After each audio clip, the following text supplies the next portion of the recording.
So this is episode 2, and got some questions to answer. First question comes from CBA, come up with a name, ironically a great username. What's your food consumption like? Well, currently I'm following an intermittent fasting approach, with a small meal before training and work, followed by a large dinner. I drink coffee throughout the day when I'm fasted.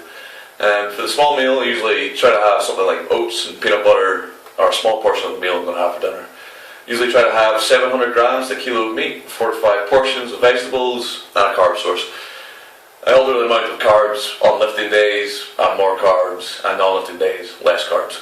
I measure my morning weight every day and use its fluctuations to inform my food choices. If I get heavier, then I eat too much. If I get lighter, like a kilo plus in one day, then I eat too little. I normally take Saturday as a free-for-all when I eat like a pig. This normally bumps my weight up 2 to 3 kilos. I always try to weigh in at a similar, if not slightly lighter weight every Friday. So an example was I weighed in 97.5 kilos a day, which is 4 kilos down from Monday and about a kilo down from the last Friday. I'm trying to cut a bit of excess weight put on during Christmas at the minute. I would like to finish at 93 to 95 kilograms when this phase of training is over, and that's going to be the middle of March. I'm currently doing some lighter squats, more volume, deadlifts are fairly heavy. So this phase of training is about 8 weeks, so probably in about the second week of February. Next question comes from Liquid Duration. I've been lifting at the gym for only 7 months. Most of this time has been spent on a 3 or 4 day split. During this amount of time I've changed my mind. I will be doing a full body workout 3 times a week. I found a channel on YouTube called Ice Cream Fitness, and he has a 5x5 full body workout routine that I would like you to do a review on. Well, I had a little look at Ice Cream Fitness YouTube channel, and there's a lot of stuff on there. So I didn't manage to dig out the actual program, so I won't be doing a review of it. What I can say is, by the sounds of it, a 3 day a week 5x5 program, something like strong lifts or starting strength. All those programs are really good programs. I think it's like linear, slow. It's got the main lifts in it: squat, bench, deadlift, and you're progressing at a slow pace using something like 5x5. You can't really go wrong with it. So chances are it's probably a good program, and I'm bashing on with it.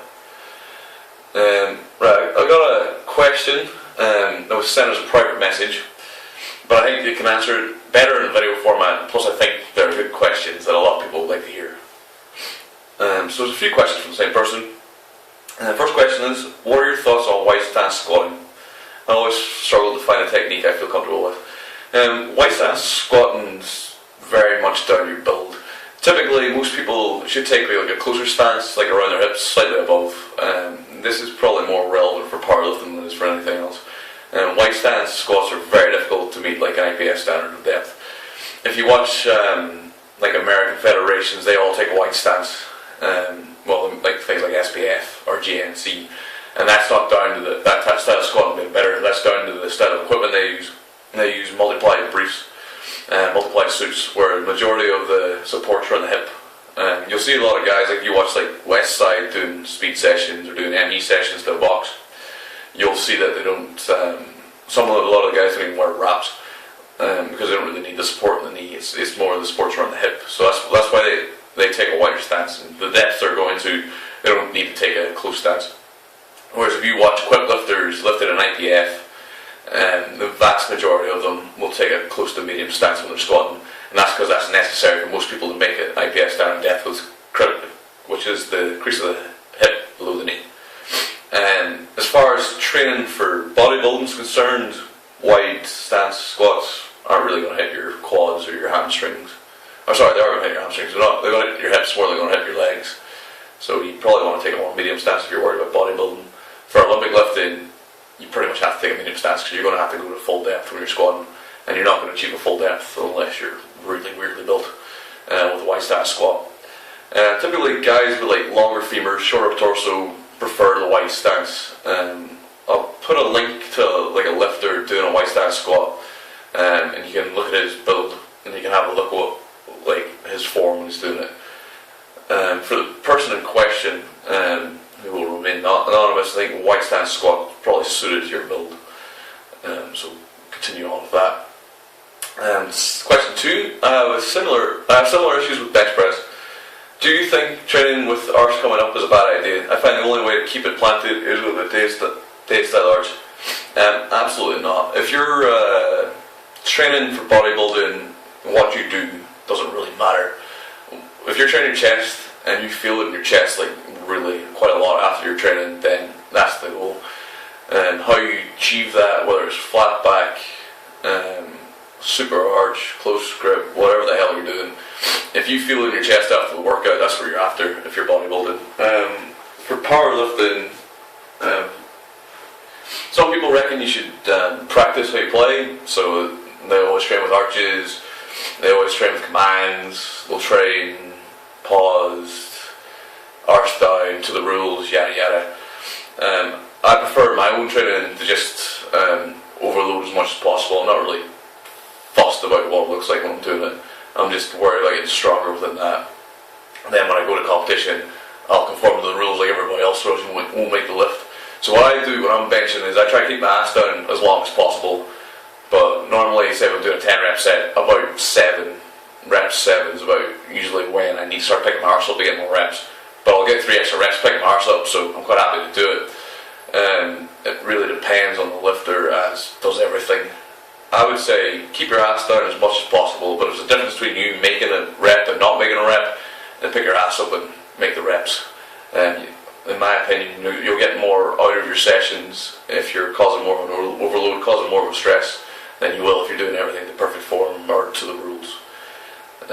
It's just my opinion. Some people differ, but everyone's entitled to their own opinions. This is pretty much the style of training that's worked best for me. Anytime I've tried to train strict or train with pause, I always end up having worse results. So that's how I've come up on training. So again, judge it, inform it from your own training. If you find you get stronger lifting your arse up, then lift your arse up. And then lastly, regarding a comment I made on this guy's training log, he's doing a lot of work at the minute, finding it hard to train the normal way he would normally train. So he's asking if I have any similar approaches for squat and deadlift, like my press template. I'll leave a link to my press template in the description. It's fairly straightforward. I like the simplicity of it, and it's worked well in the past. If not, are there any templates you'd recommend? So what he's alluding to is my press template is basically just a 1-day session where you train failure. So you'll do like one set of a weight that you can get for 66, say. And then you do another set that's typically 5-10 kilos heavier that you're going to get to 1 to 3 reps, and then you'll do a couple of drop sets. The idea being is try to add reps to the weight as you go. So say you start at 100 kilo bench for 7, then over the preceding weeks, then you're trying to get that to 9 or 10 reps. When that set goes to 9 or 10 reps, then you add 5 kilos to every number. So if the session was 100 kilos for the first set, 110 kilos for the second set, 90 kilos for the drop set, then you keep those weights. When you achieve 9 to 10 reps on the first set, then you add 5 kilos to all the lifts. Similar programs to that are, again, like I mentioned, 5-3-1 is pretty much identical to that. It's just one balls out day where you're just squatting as heavy as you can. You can just apply that logic to squat or deadlift. It works for them all. Quite a lot of guys I've trained with, and I've had my own training, I've used that for deadlift and squat, and it works great. It works really well for deadlift, since deadlift's not really so much of a form lift. For squat, you might want to have a second day where you take light weights and groove it. So towards the tail end of last year, I was having my first squat day was a heavy squat day, where I would take a weight. Say I started the program at 200 kilos, got it to 10 reps over 2 or 3 weeks. I would do a second set that was heavier. I think that was 220 kilos at the start. I'd do that for 1 or 2 reps, and then that was it. And then on the second day, I would do some beltless doubles for deep squats just to keep my form ticking over. And by the end of the program, I ended up at 210 for 10, 230 for 2. At the minute, I'm doing Russian Squat Masters, which I find a much better program. And the reason being, I've got a hip issue that kicks off when I train that intensity all the time to squat. So yes, it works.